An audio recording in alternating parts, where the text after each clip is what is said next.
My name is Emma, and up until a few nights ago, I believed my family loved me. It started with a simple notification my aunt had sent me a video. I was in the middle of making dinner when my phone buzzed. I wiped my hands on a towel, grabbed my phone, and absent-mindedly tapped the message. At first, I thought she sent me something random, a family video, maybe an old clip she found funny, but then I heard my mother's voice. Emma should be grateful. She'd be nothing without us. My stomach dropped. The video was shaky, like someone had set their phone down without realizing it was recording, but the voices were crystal clear. A pathetic failure, that's what Emma is, my father added with a chuckle. But at least she's good for something, paying our bills. Laughter. I gripped my phone tighter. If Emma ever stopped sending money, my aunt, the same one who had just sent this, said with a smirk in her voice, "We'd just guilt her into it. She's too soft to say no." My whole body went numb. Emma. My name. They weren't talking about some hypothetical person. They weren't joking around. They were talking about me. I had been helping them for years, paying their rent, covering their debts, sacrificing my own savings just to make sure they never struggled the way I did. And this is what they really thought of me? I was still frozen, my thumb hovering over the screen, when suddenly the video disappeared. This message has been unsent. I stared at the notification. My aunt had realized her mistake. She must have panicked and deleted the video, hoping I hadn't seen it. I should have confronted her, should have called her out, should have let them know I knew everything. But instead, I put my phone down and I pretended like I never saw it. And that's when I decided I wasn't going to react. Not yet. I had a plan. I sat there for what felt like hours, staring at my phone. The words kept echoing in my head. Emma should be grateful. A pathetic failure. Is he too soft to say no? I wanted to believe it was some kind of misunderstanding, that maybe they were joking, maybe there was some kind of context I was missing. But deep down, I knew better. I knew the truth. They meant every single word. And the worst part? They weren't wrong about one thing. I was too soft to say no. How many times had they guilted me into helping them? How many times had I put my own life on hold just to make sure they had everything they needed? My dad's temporary financial struggles turned into me covering rent for years. My brother's tuition, he never even finished college. My mom's endless emergencies, always conveniently timed when I had just gotten paid, and I had done it all without hesitation, because that's what family was supposed to do, right? I had spent years convincing myself that I was doing the right thing, that they appreciated me, that they loved me. But that video, that one video, shattered every illusion I had left. Now, they thought they had gotten away with it. My aunt had unsent the message, probably breathing a sigh of relief, thinking I hadn't seen it. Maybe she even reassured everyone, "Don't worry, Emma didn't watch it." They thought I was still in the dark, and that was my advantage. I could have texted her right then and there, could have confronted her, told her I saw everything, but what would that do? They'd just deny it, make excuses, twist the situation to make me feel guilty somehow. Oh, if they thought I was still their naive, obedient little bank account, I'd let them believe it for now, because in just a few days the next payment was due, and this time things were going to be different. The next morning I woke up to my usual routine, except everything felt different. The sun still peeked through my curtains, my coffee still brewed like always, but there was this awareness in the back of my mind. Like I was seeing my life from the outside for the first time. My phone buzzed, a message from my mom. "Morning, sweetie. Just checking in. Hope you're doing well." I stared at the message. It was normal, too normal. She never texted me just to check in. There was always a reason, always a request hidden somewhere, and sure enough, a few minutes later, "Oh, by the way, rent is due soon. Can you send it by Friday?" There it was. The same cycle, the same pattern. But this time, I wasn't going to play along. I typed out a response, my fingers hovering over the keyboard. My usual reply would be something like, "Of course," or "No problem." Maybe I'd even apologize for taking too long, just to make sure they never felt inconvenienced. Not this time. I erased everything and simply replied, "And I can't this month." I stared at the message for a few seconds before pressing send. I set my phone down and waited. 1 minute. 2 minutes. Bus. Mom, what do you mean you can't? I could see the frustration through the screen. I had never said no before. I didn't respond right away. Instead, I took a sip of my coffee, letting her stew in her confusion. A few more messages came in. "Mom, Emma, this is serious. We're counting on you. You know we don't have another option right now." Another buzz, this time my aunt. "Aunt, hey sweetie, your mom is freaking out. Is everything okay?" I almost laughed. "Is everything okay?" Sure, everything was great. I had spent years paying for their lives, and the one time I even hinted at stopping, they panicked. Not once did they ask if I was okay, if I needed help. It was never about me. It never had been. I took a deep breath and replied, "I have some unexpected expenses this month. I can't send anything, sorry." That was it. No explanation, no apology. And then I waited. What happened next told me everything I needed to know. The silence was deafening. For the first time in years, I had said no, and they didn't know how to handle it. I stared at my phone, watching the 3 little dots appear and disappear over and over. My mother was typing, stopping, typing again. I imagined her sitting there, seething, trying to figure out the perfect way to manipulate me into changing my mind. And then finally, her response came through. "Mom, Emma." "What do you mean? Unexpected expenses? What could possibly be more important than your family?" There was the guilt trip, the same tactic they'd always used. I didn't reply. I just let the message sit there. Less than a minute later, "Mom, you know your brother has no way to cover rent. If he gets kicked out, that's on you." The brother card. Classic. Then another message. "Mom, we raised you, Emma. We took care of you when you had nothing. Is this how you repay us?" I clenched my jaw, my fingers tightening around my phone. When I had nothing, they never took care of me. I put myself through school. I worked 3 jobs to escape that house. And the moment I had money, they latched onto me like leeches, draining me dry. I had nothing because they took everything. My phone buzzed again. "Aunt. Emma, sweetheart, don't do this. We're family. Your mom is just upset. You know how she gets. Just send the rent and everything will be fine." Everything will be fine. Fine for who? I put my phone down, my heart pounding. I needed a second to breathe, to think.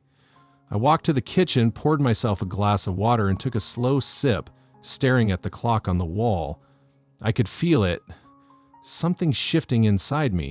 For years, I had been scared of this moment. Scared that if I ever stopped paying, they'd hate me, they'd cut me off, they'd turn their backs on me. But now I knew the truth. They never loved me. They loved what I could give them. And the moment that stopped, they would show me exactly who they were. I walked back to my phone, picking it up with steady hands. This time, the message was from my father. "Dad, Emma, I don't know what's gotten into you, but this is unacceptable. You're being selfish. This family needs you, and you're acting like some entitled brat. Grow up and do the right thing." There it was, the final mask slipping. No more fake sweetness, no more pretending to care, just demands. I stared at the words, my heart pounding in my ears, and then another notification popped up. A voice message from my aunt. My hands trembled as I hesitated, my thumb hovering over the play button. Something told me this was going to change everything. I hesitated for a long moment. I just stared at the little play button on the screen. A voice message from my Aunt Dee. My heart pounded against my ribs. She wasn't the type to send voice messages. If she had something to say, she usually sugar-coated it in text, passive and aggressive, but with just enough fake sweetness to make me feel guilty. But this was different. Slowly, I pressed play. Her voice came through, sharp and impatient. "Emma, listen. I don't know what kind of game you think you're playing, but this isn't funny. Your mother is losing her mind, your dad is furious, and honestly, I don't blame them. You've always been, well, a little ungrateful, but this is beyond selfish. I felt my stomach tighten, but I forced myself to keep listening. You have a good job, don't you? You make more than any of us. You don't even need that money. Meanwhile, your family is struggling. And what, you just wake up one day and decide you don't care anymore? A bitter laugh. You owe them, Emma. After everything they've done for you, after all the sacrifices they made, they gave you life. And now you're just going to walk away? Pretend they don't exist? What kind of daughter does that? She exhaled sharply, and for a second I thought she was done. But then, you know what? Her tone darkened, colder now. If you really want to be that kind of person, fine, but don't expect them to forgive you. Don't expect to come crawling back when you realize how much you need them, because once you cross this line, there's no coming back. The message ended. Silence. I let the words settle, my thumb hovering over the replay button. My ears rang, my hands numb. I should have felt scared. I should have panicked. I should have been scrambling to make things right, to fix this, to apologize. But instead, I felt calm. No more than that. I felt free. Because she had just confirmed everything. They didn't love me. They didn't respect me. They didn't even see me as a person. I was just a bank account to them. A walking, breathing ATM. And the moment I stopped handing out money, I was nothing. And if that was the case, then maybe it was time to be nothing to them. My phone buzzed again. Another message from my mother. Mom, last chance, Emma, send the rent. Said, I stared at the message for a long, long time. Then, without hesitation, I blocked her. I blocked my dad. I blocked my aunt. And just like that, for the first time in years, I was free. Or so I thought. Because the next day, my brother showed up at my door. The knock at my door sent a chill down my spine. It was early, too early. The kind of early where normal people were still asleep, the sun barely peeking over the horizon. For a second, I thought about ignoring it. Maybe it was a neighbor, maybe it was a package, maybe it was anything other than what I knew it was. Then another knock, louder this time, more insistent. I took a slow breath, steeling myself, and walked to the door. My fingers hesitated on the handle, my heart hammering in my chest. And then I opened it. There he was, my brother. His face was twisted in something between anger and desperation. His clothes wrinkled like he hadn't slept. His eyes, God, they were bloodshot. Wild. Are you serious, Emma? His voice was sharp, like a blade pressed against my skin. What the hell is wrong with you? I blinked, keeping my neutral. Good morning to you too. He scoffed, running a hand through his already messy hair. Don't do that. Don't act like this isn't a big deal. You blocked everyone. Mom is freaking out. Dad's losing his mind. You're just, what, cutting us off? Pretending we don't exist? I crossed my arms, leaning against the door frame. I don't know, Jason. Maybe I just got tired of being treated like a piggy bank. His jaw clenched. Oh my God, not this again. Not this again. I let out a bitter laugh. Jason, I've been paying your rent for years. I've covered your bills, your food, even your stupid gym membership. And the one time I say no, the one time I set a boundary, Mom calls me a selfish brat. Dad says I'm unacceptable, and you show up at my door like I committed a crime. His lips parted, like he was going to argue, but no words came out, so I kept going. And don't even try to pretend you care about me. I saw the video. His face went pale. For the first time, real fear flashed in his eyes. You know what video? I smiled, but it wasn't a kind one. You know exactly what video. Jason shifted on his feet, glancing away. His hands balled into fists. Look, it wasn't serious, okay? We were just joking. You're being dramatic. Joking? My voice was quiet now, but sharp as glass. You all sat around laughing, calling me a pathetic failure, saying I should be grateful for the chance to pay your bills. Do you know what that feels like, Jason? To hear your own family talk about you like that? He exhaled harshly, rubbing his face. Emma, come on. No, I cut him off. You, come on. You want money? Get a job. You want someone to take care of you? Find someone else. Because I'm done. Silence. He just stood there, staring at me, and for a second, I saw something flicker across his face, something raw, but it was gone just as quickly. You don't mean that, he muttered. I held his gaze. Yes, I do. Another silence. Then his expression hardened. His mouth twisted into something ugly. Fine, he spat. You want to be a selfish bitch, go ahead. But don't come crawling back when you realize you have no one left. And with that, he turned and walked away. I stood there, watching him go, my chest tight, but my spine straight. Because he was wrong. I did have someone left. I had myself. But just as I closed the door, letting out a shaky breath, my phone buzzed. I glanced at the buzzing phone again, the familiar name flashing on the screen. It was my mother. But I wasn't going to pick up. Not this time.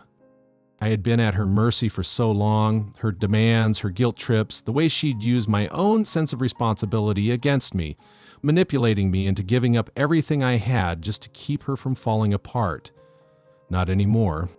I turned the phone over, face down, and walked away. The truth was, I was done.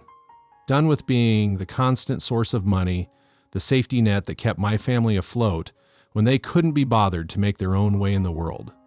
Done with the lies and the manipulation. They'd never once asked how I was doing, never once thought about the toll it took on me to be the one always picking up the slack. I had carried their weight for years. My mother's, my father's, my brother's, all of them, acting like I owed them something, like my life was just one long, endless repayment for everything they had sacrificed for me. But no one had ever asked what I needed. No one had ever cared about me. And now I was taking control. But my decision didn't go unnoticed. The next morning as I sat in my living room, the silence felt suffocating. The weight of my choice was starting to settle in. But there was no regret, no second guessing. I'd made the right decision. Then my doorbell rang. I wasn't surprised. It was Jason. I could tell by the way he knocked, demanding, impatient, the last person I expected to show up, but somehow not surprising. I opened the door slowly, keeping my face neutral. Emma, he started. The usual arrogant tone gone, replaced by something almost pleading. You need to listen to me. I didn't invite him in. I stood in the doorway, arms crossed. I don't need to listen to anything you have to say, Jason. He blinked, taken aback. No, you don't understand. His voice softened, almost desperate. Mom's freaking out. Dad's calling me asking what's going on. They don't know how to fix this. You cut us all off. You can't just leave us hanging like this. I scoffed, leaning against the doorframe. Oh, well, I'm sorry. Did you think I was just going to keep enabling you? Keep paying for your rent, your bills, and pretending everything was fine? No, Jason. I'm done. I don't care how much you or mom or dad beg. I'm done playing the role of the family ATM. His eyes flickered with anger. You're acting like we've never done anything for you, like we're all just users, right? I didn't flinch. Oh, believe me, I know exactly what I've been to you all. I've been a cash machine, a free ride, and I'm tired of it. Jason's face twisted. You can't just leave us hanging like this. You owe us, Emma. The words stung, but they didn't break me. They only made me more resolute. I owe you. I've given you everything. I paid for your rent, your groceries, your bills, while you just sat there and watched me do it, and you want to talk about owing? His fists clenched at his sides. You'll regret this. You'll regret cutting us off. I couldn't help but laugh. No, Jason, you'll regret it, because I'm not the one who needs you anymore. Without waiting for a response, I slammed the door in his face. It felt good, but I knew the drama was far from over. Later that night, my phone buzzed again. I almost didn't want to check it, but the curiosity gnawed at me. It was from my dad. Dad, We raised you, Emma. Don't think you can just walk away from everything we've done for you. You're making a huge mistake. Come back, we'll talk about it. We'll fix this." I could almost hear the desperation in his words. I sat there for a moment, the phone still in my hand. I could have ignored it. I could have blocked him too. But instead, I had a better idea. I wasn't just going to block them. I was going to make them pay for every single lie, every single moment they'd taken me for granted, and it was going to start now. I stood up, walked to my desk, and opened my laptop. It was time to send them a message they'd never forget. And so, I started typing. I sat at my desk, staring at the screen of my laptop, my fingers hovering over the keys. I wasn't just going to sit back and let them waltz back into my life as if nothing had happened. No, I was done being the punching bag. This time I was taking control. I thought back to everything I had done for them, all the payments I had made, the bailouts, the times I had swallowed my pride and helped them, even when I knew I was the one being drained. No more. Now it was their turn to feel the sting of their actions. I opened my email and started typing. First, I gathered all the financial records, every payment I'd ever made for their bills, every bank transfer, every check I had sent over the years to help cover their mistakes. It was time to remind them of what they had taken from me. I included a note at the top of the email. Here's a detailed summary of everything I've done for you over the years. I'm done being your lifeline. I'll no longer be your ATM, and I'll no longer let you make me feel guilty for choosing myself. Consider this my final invoice. You don't owe me anything anymore, but you will owe yourself the realization of how much I've sacrificed, all because I thought family was supposed to help each other, not drain each other. Then I attached the receipts, the bills, the payments that I had sent. But that wasn't the end, not by a long shot. I logged into the family group chat where they used to keep me on edge with their complaints, their endless demands. I scrolled through the messages, reading the ones where they claimed they needed me, where they'd guilt me into helping them. Then I did something I hadn't done in years. I replied, "You all talk a lot about what you've done for me, but you've forgotten how much I've given up for you. And here's the reality check. You never needed me. You just used me. I'm done. This is my last message. Don't ever contact me again." I sent it. The silence after was almost sweet. I leaned back in my chair, letting the weight of the decision wash over me. For once, there were no more phone calls, no more guilt trips, no more pretending that they had any power over me. They could keep their manipulations, their lies, their empty promises. I was free. But just as I thought it was over, I received one last message from Jason. "You're making a mistake, Emma. You'll regret this. Family sticks together." I smiled to myself. I knew he was just trying to get under my skin, but this time, it didn't work. I didn't need them. I had my life, my freedom, and that was enough. It wasn't the dramatic blow-up I'd imagined. It wasn't some grand confrontation, but in its own way, this was even better. I had taken control without anyone seeing it coming, and the best part, they didn't get to hold any power over me anymore. As I turned off my phone for the night, a sense of peace settled over me. I didn't have to play their game. I didn't have to keep sacrificing myself for people who didn't appreciate me. It wasn't revenge in the way I had expected. It was quieter, more deliberate, and much more satisfying. Now I could finally breathe. And the best part, I could finally live for me. And that, in the end, was the sweetest victory. Wow, what a ride that was, right? It's wild to think about how much Emma had to endure for so long, but in the end, she took control of her life. I love how she didn't let all the drama or guilt from her family tear her down. Instead of a huge confrontation, she just cut them off quietly, but with power. Sometimes, the best revenge isn't about making a scene, but about reclaiming your life and showing people you're not a doormat anymore. But here's the thing, not everyone would have handled it that way. Some people might say she should have fought for the relationship, maybe even given them a second chance. Others might think she did the right thing by cutting them out completely. So, what do you think? Do you agree with Emma's choice? Was her quiet revenge satisfying or too harsh? Let me know your thoughts in the comments below. I'd love to hear what you think.